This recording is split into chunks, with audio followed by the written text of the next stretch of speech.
This video, like all my others, is brought to you by my wonderful and certainly gorgeous patrons. I'd like to give a very special thank you to Frogfire Fantasy for becoming my latest patron. You rock.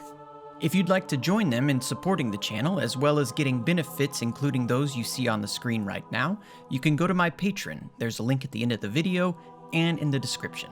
Also, I stream occasionally on my second channel, so go ahead and get subscribed. Again, link in the description. I'll quit taking up your time now. I hope you guys enjoy.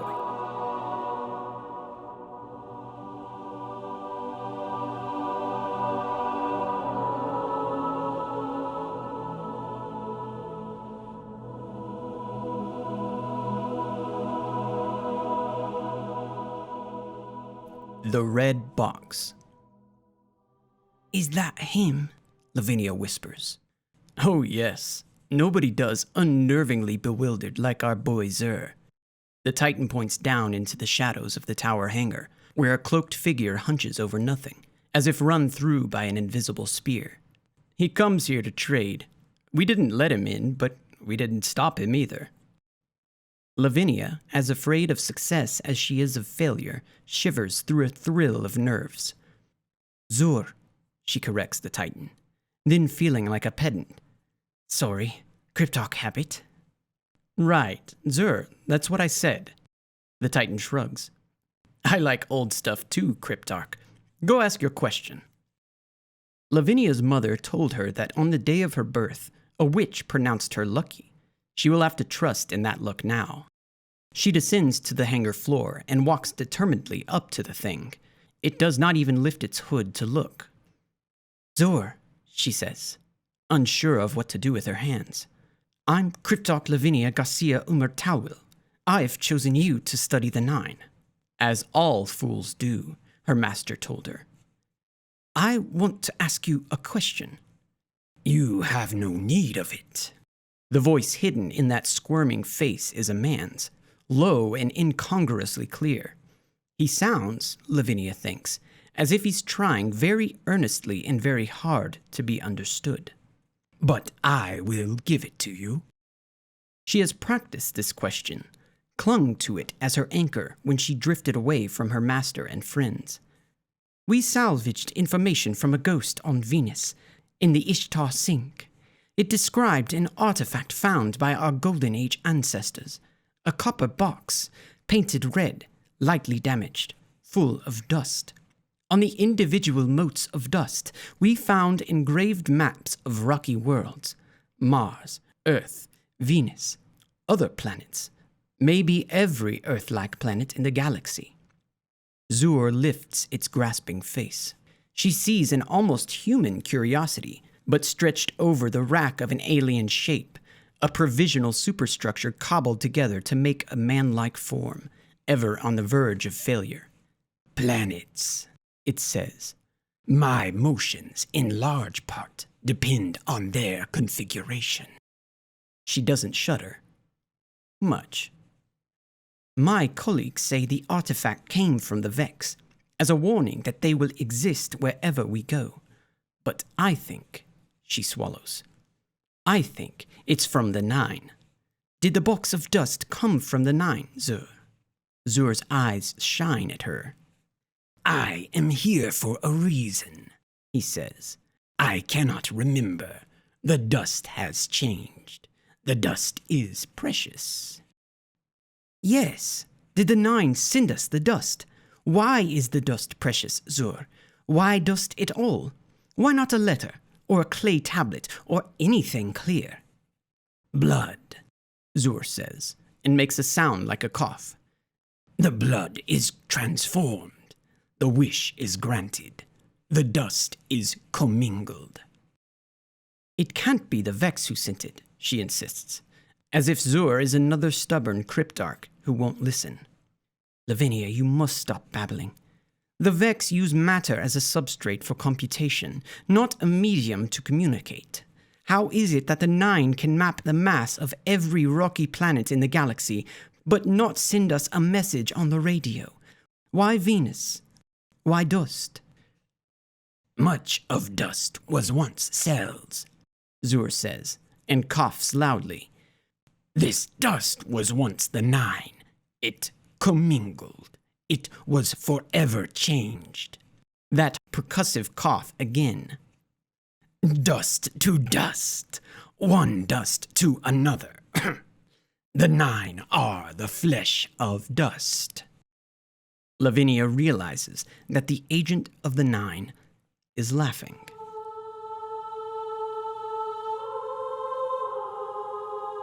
The stacks. The archives are silent. The staff have gone home for the dawning's festivities, and only the diligent city frames move through the stacks now, eradicating disorder, serenaded in soft susurrus by the wind of turbulence cleaners sweeping off the quartz storage plates in their cases of relic iron. Lavinia imagines that the frames are possessed by the ghosts of nameless librarians from Nineveh, ancient Mesopotamian souls ready to pluck an intruder's eyes. Are there any librarian guardians? Can't guardians turn invisible sometimes? Maybe one's right behind her now, and its ghost is covered in the eyes of library intruders. This spooks her so badly that she nearly falls off the catwalk. She bites her tongue instead, rearranges her aching legs, and keys in another search. She's already sifted through hours of tower audio records to extract key words from Zur's babble. Now she just needs to follow that spoor back to the beast. Remote archive database text only. Search initialized. Welcome, user no string ref. Please enter search query. 99IX dust planetary alignment. Results. Shimizu et al. Significant anomalies in dark matter detections cannot be explained by interactions of gravitational focusing bodies. Journal of Post-Collapse Cosmological Recovery, Volume 99, Number 1012. Gonzalez, Hari 4, and Wangi. Anomalies in dark matter detections as a function of topological T-genic complexities in orbital dynamics. Journal of Post-Collapse Cosmological Recovery, Volume 99, Number 1014. Shimizu et al. Massive anomalies in dark matter detections cannot be explained without telenomic models of CDM efflux self-interaction. Journal of Post-Collapse Cosmological Recovery, Volume 99, Number 1015. Gonzalez, Hari 5, and Wangi.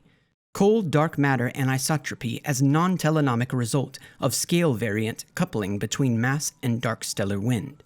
Journal of Post-Collapse Cosmological Recovery, Volume 99, Number 1015, Annex 1.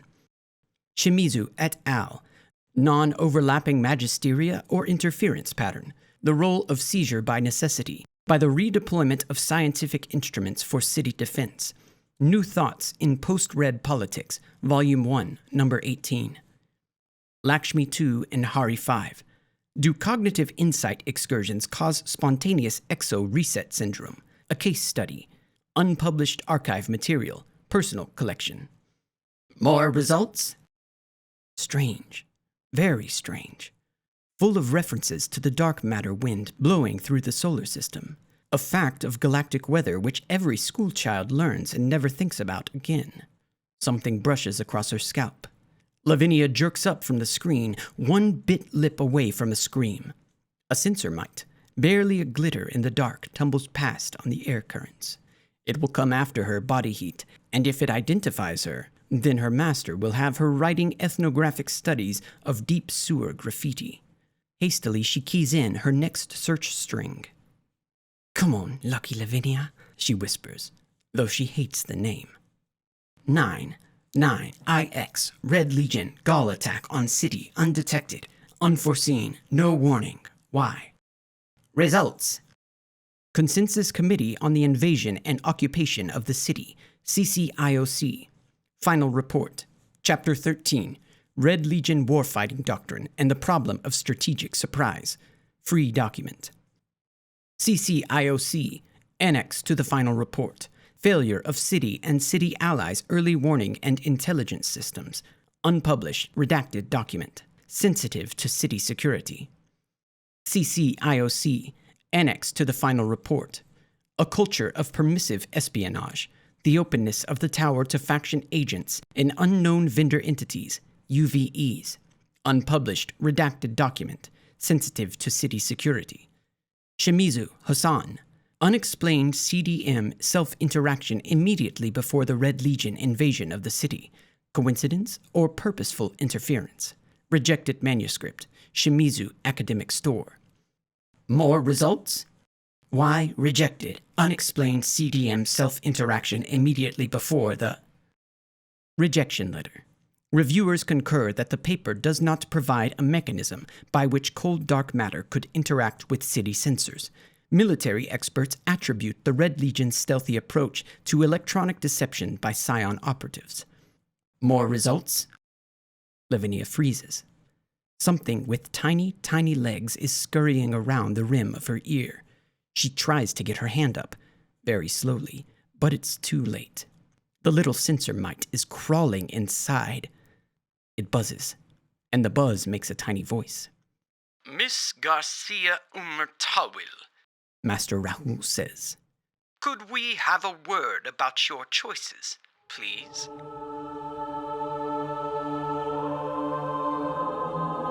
The bone. They are waiting for Lavinia in the courtyard of the ruined tower, although they do not strike until she holds the guilty object in her hand. A titan in new monarchy red pins her to the ground. A hunter with a gun barrel as wide as the moon cuffs her and calls her a looter. Rahul has a watch on this one, the titan remarks, consulting her black-tipped ghost. Says it's for her own protection. The hunter hisses and flinches back. She's got a bone! Get off of her! Enough!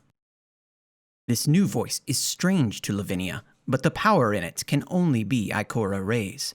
You will never touch a mortal human in anger again.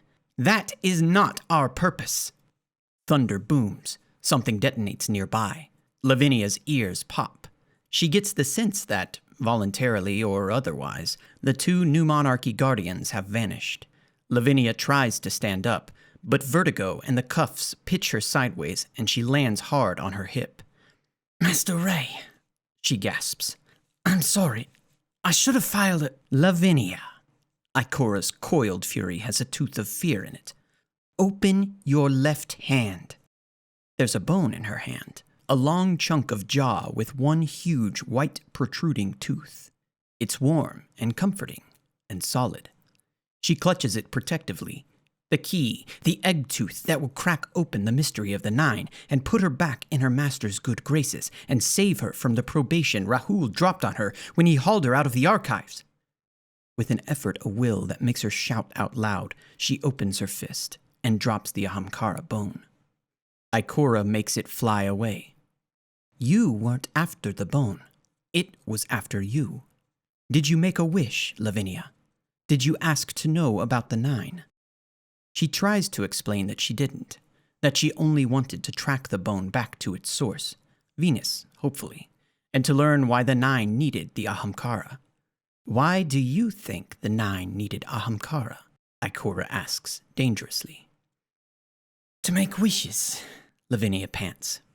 Zur didn't appear in the tower until the end of the great Ahamkara hunt. Whatever they used to get from the Ahamkara. She leaves it unsaid. Maybe the Nine are now getting it from Guardians. Ikora rubs her brow.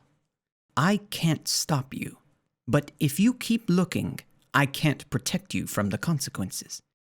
Help me, Lavinia begs. There's something here, something that connects everything. The trials, and the Ahamkara, and the Guardians, and the Nine. There are things the consensus knows about Gull's attack, things they haven't told us. Ikora Ray puts up one finger. Lavinia shuts up. Choose. Are you going to go back to school and let me pretend you were never here? Or do I have to report you for theft of an Ahamkara bone? Lavinia takes a deep breath. I'm sorry, she says. I have to keep going. I'll try my luck. The tribunal's verdict is unanimous. Lavinia Garcia Umurtawil has trespassed against her oath to guard the common welfare of humanity. She will never set foot in the city again.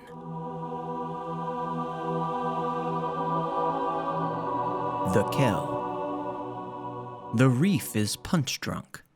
Lavinia thinks that the loss has driven the Awoken into a state of collective traumatic mania. Endless revels light up the purple sky.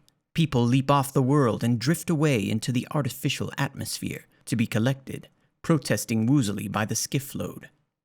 Lavinia is a wallflower here, forever on the edge of things. She gets pangs of homesickness every night and tells herself that the reef is the right place to begin her journey home. This meeting right now might be the first step. Much mourning, The Fallen at her side murmurs. Master Ives murdered, Varric's missing. Spider hires away my friends. Well, I stay to guard Master Ives' work. You come in, make yourself into a home. I will bring nitrogen tea and records. Thank you.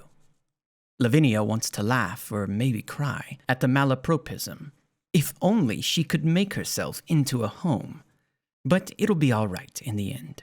She will find the 9, bring the truth home, and earn forgiveness. The Fallen returns with tea and devices. Watch. Record from Prison of Elders. Master Ives fascinated by it. She sees Skolas, fallen Kell of fallen Kells, waiting to die by combat. His huge horned armor lags his motions, like a weary companion trying to mimic everything he does. A servitor pumps ether into him. Lavinia wonders what would happen if she took ether. Would she feel clearly and coldly determined? Would she turn into a huge Lavinia? Would she stop missing her home? Mara! Skolas's mouth was not made for that name. Mara, do you hear? The Queen of the Reef sentenced him to the fate of all fallen. Lavinia's companion sighs. To strive and struggle and fail. But he was already lost. His mind broke at the Citadel, where he saw into time. Skolas blows white vapor. Frost crackles on his mask. You gifted me to the 9, and they sent me back. People think you are a tool, that you made an error in releasing me. Led your people to die on my blade, as I led my people to die on yours. Lavinia's translator murmurs along with the Kell's words. The 9's agent never told me why he released me. Now I know. You know also, I think. Both of you require the Guardians, and the 9 do not understand life and death. So they sent me back to you to make the Guardians come. Did not comprehend the harm. I do not comprehend them either. I traveled among the Jovians for years in their dominion, but I do not know the 9. You, Marasov, you are the only one who bargains with them. You are the only one who has foreseen their roles in the game. You keep your successes secret, so the world knows your mistakes. No wonder I underestimated you. He hefts the scorch cannon his jailers have given him. Lavinia thinks of the tools his house once favored, shuttle and loom. I saw the shape of the 9 on Venus, a place that was precious to them, where wishes could transfigure their flesh. I saw that they are bound to this star and to these worlds. You are of a kind in that way, you and the 9, not I. I will be glad to leave this world, Marasov. I am tired of being a pawn. Skolas lays his huge horned head back against the cell wall. Lavinia, watching, spills her tea in excitement. They want to help us, she whispers. They're from our planets. They want to help. Oh, I'm sorry, I'm so clumsy. She leans down to mop up the spilled tea. A flashbang grenade detonates in her face. The next thing she knows, an awoken officer is sentencing her, under martial law, to life in prison for espionage. Lavinia, fumbling for any sign of her good luck, is glad to see the fallen go free. The Leviathan. Lavinia is shocked to find she prefers the CIC of an awoken warship to the safety of a prison cell. She was terrified of Cabal during the occupation, and now she is going into battle against them. But she is not afraid. "This is exciting," she whispers to the royal guard at her side, as the ship plummets stern first towards the Cabal Leviathan. "Don't you think?" The royal guard's jaw twitches.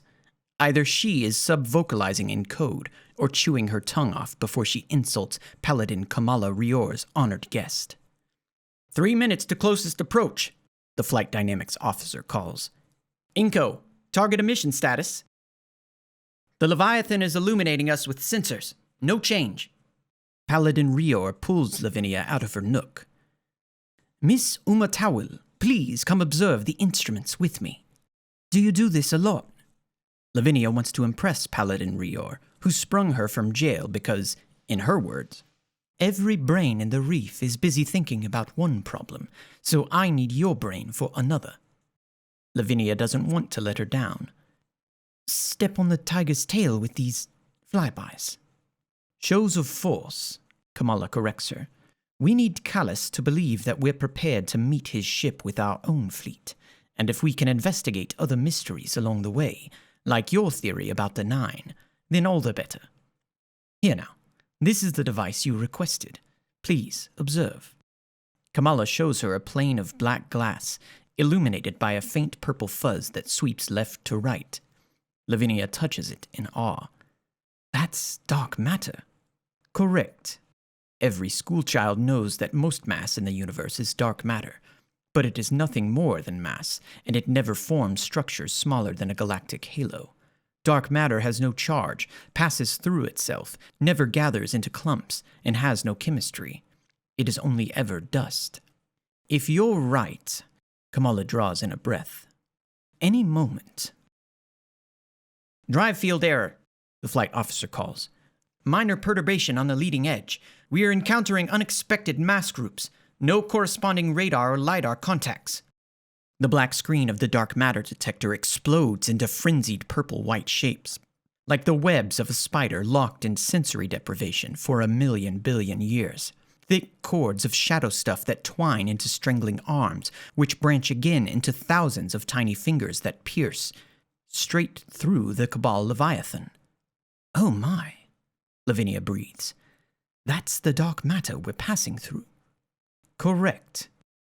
And this is unusual, this level of structure."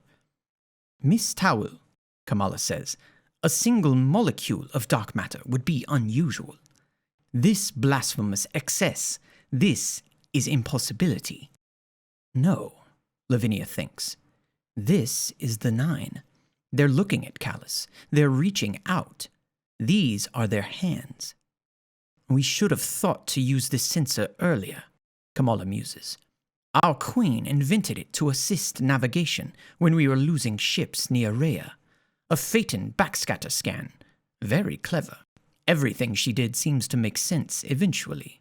She was so very far-sighted. No one else ever bargained with the Nine as an equal, did they? No one will ever know what good she did for them, our queen of secrets. I have to contact the city." Lavinia fumbles for some way to get a capture of the screen, a picture of the Nine, but she doesn't have her tablet. "I found them." "Ah, about that." Rior's armored hand falls on her shoulder. "The Queen's edict also forbids me from disclosing the reef's knowledge of the Nine to individuals without regal clearance. So, thank you for your assistance, Miss Towel. Take her back to her cell. If anyone ever calls her Lucky Lavinia again, she thinks she might shoot them." The Gate. The Scout missile detonates less than 100,000 kilometers away from Cocytus, a pinprick of antimatter annihilation that energizes thousands of bomb-pumped lasers to spike the void with light. One of those beams strikes the Corsair's ship, pierces the stealth system, and reflects. They are discovered. Lavinia, The Corsair radios. I'm detected. I have to run. That wasn't the deal, Lavinia shouts, pacing in front of a humming portal. You break me out, you bring me here, and you carry my findings to the city. I need another 10 minutes. No time. Royal Guard coming. Shouldn't have paid in advance, Cryptarch. The channel disintegrates into digital static as the Corsair's ship accelerates away. Lavinia swears and beats her suited fist against her helmet. She's trapped in Cocytus. The last time the Awoken trapped anyone here, those poor souls went utterly insane. The doomed crew of the dead orbit scout ship Sophia called this place A113, an innocent catalog number. They had no idea that the gates aboard, once a Golden Age experiment, had been captured by the hive deity Crota. Those gates consumed them all. Now Crota is gone, and Lavinia has gambled everything that the portals have fallen into other hands. Ahamkara make the unreal real. Callus's ship is surrounded by a halo of unreal dark matter, like a ring of probing hands. Guardians can manipulate reality itself. There's a pattern here, a story, and it leads to Cocytus, to what these gates might do. Logs.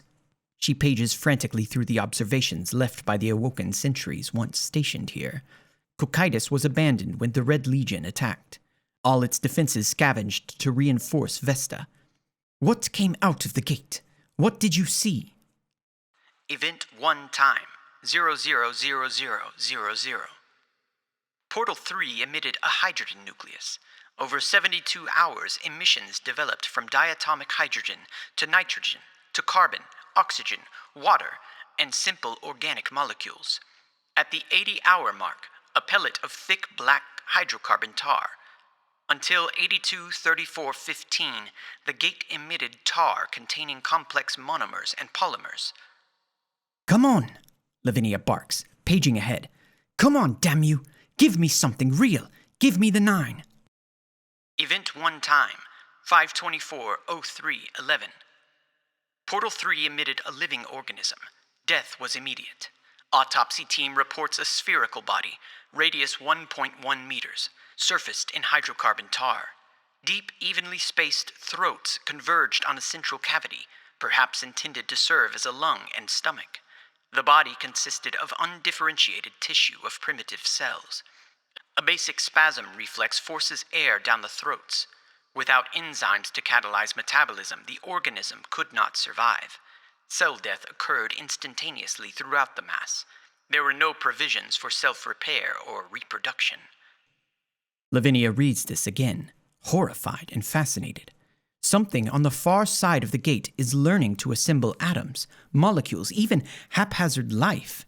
Something from a world of darkness and dust, probing its way into our structured existence, trying to cobble together a message, an emissary, a body. The 9 are on the far side of this gate. She's sure of it. She's found them. But to meet the 9 directly, would that be madness? Would there be any return? Would she ever see the city again? She's come so far for the truth. An alarm sounds in her head. Incoming transmat, the suit warns her. Incoming transmat. Her radio barks at her, stern as Ikora Ray. Cryptarch Lavinia Garcia Umartawil. It's Paladin Rior. You stand in violation of the Queen's law. Surrender yourself, and you'll be treated fairly. Lavinia stares into the yawning gate. Beyond it lies a realm of utter darkness and disillusion, a place where nothing exists except the most alien forms. To go there would be suicide. She would die like the poor Tarbell creature. But what lies behind her? Failure? Surrender? Shame? A life in a cell? Lucky Lavinia, she says, and leaps through.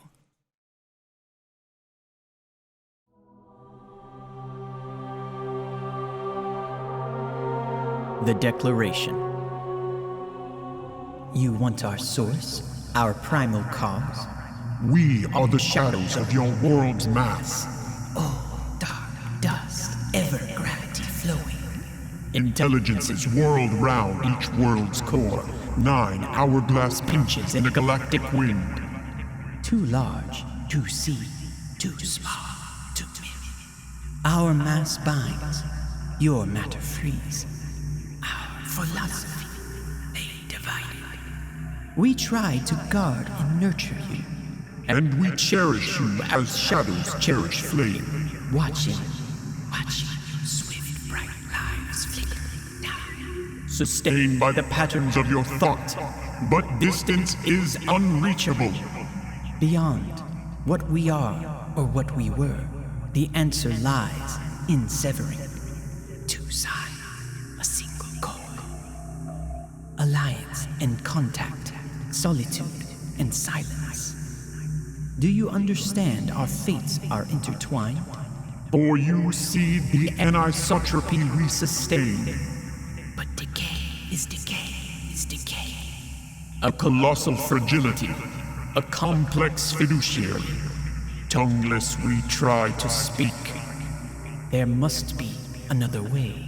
We must overcome more than we are. Always together, never touching. Dependence is death fated.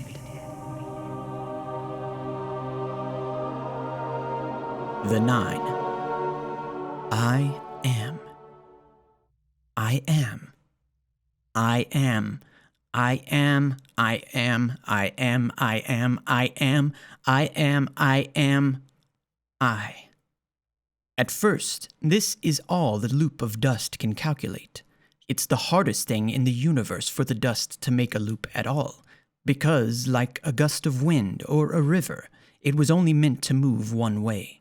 For a mind to function, the end of one thought must alter the beginning of the next.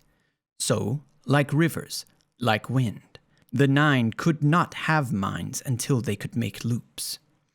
Lavinia Garcia Umertawil comprehends the Nine. They were already ancient when the first human beings named themselves. Their flesh was older than stars.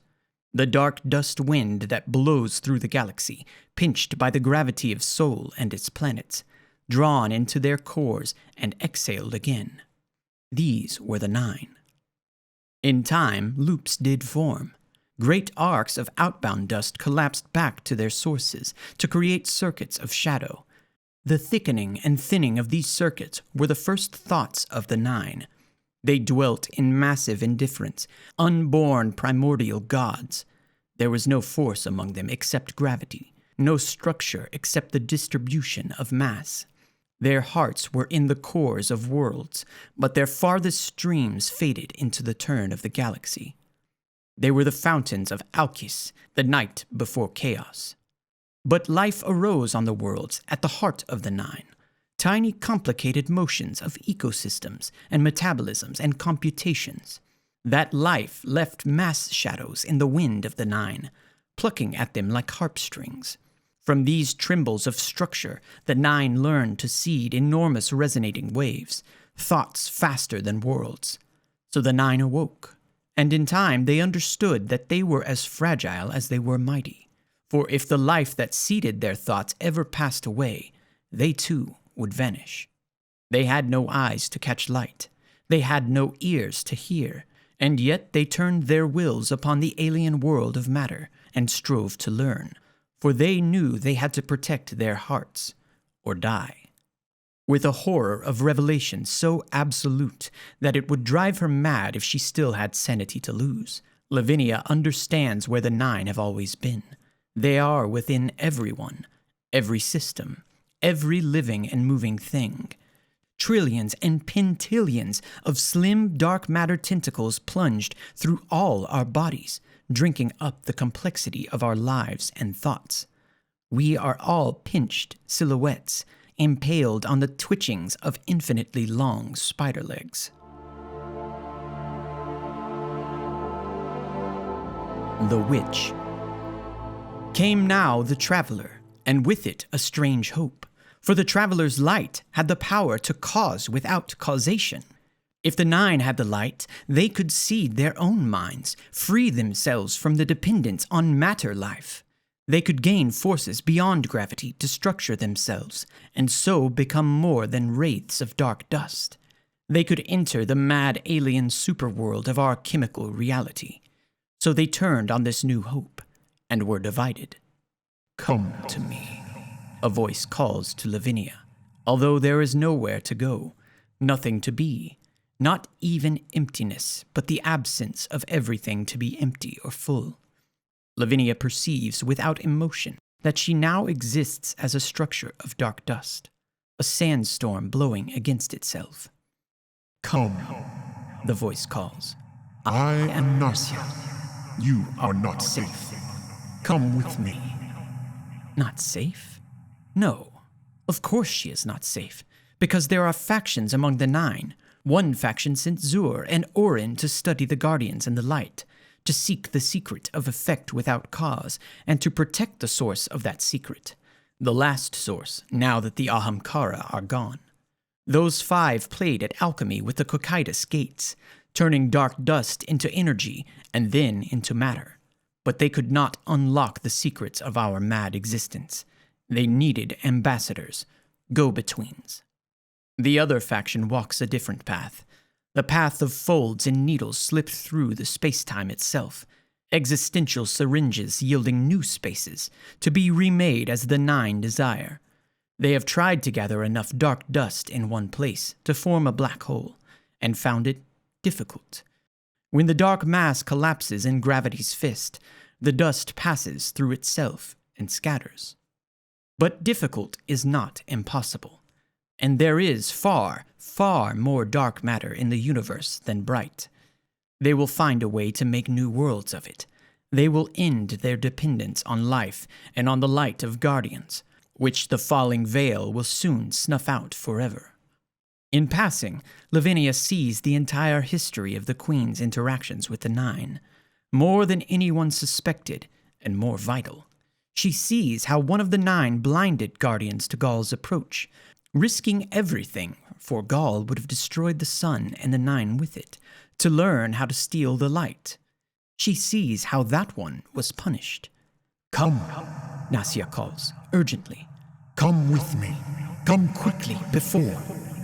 Something dark and hypodermic pierces the void beneath Lavinia, and slurps her down, pulls her through a proboscis so tiny that it breaks her apart into a stream of single particles, one after another. She is annihilated and reborn. Somewhere, some wind, made of flesh again, shaking and dripping fear sweat, mewling like a little baby. Her cheek presses against the warm wooden floor.